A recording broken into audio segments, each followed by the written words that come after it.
Hello, dear friends and visitors of my channel. Today I will share a recipe for a healthy and delicious soup with spinach and chickpeas.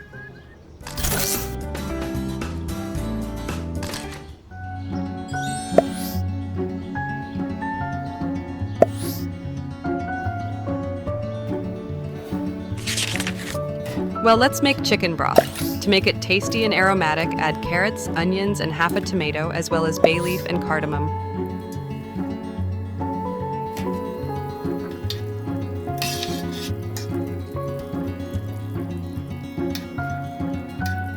When the chicken is boiling, add the chickpeas. Cover with a lid and simmer on a low heat for about 20 minutes.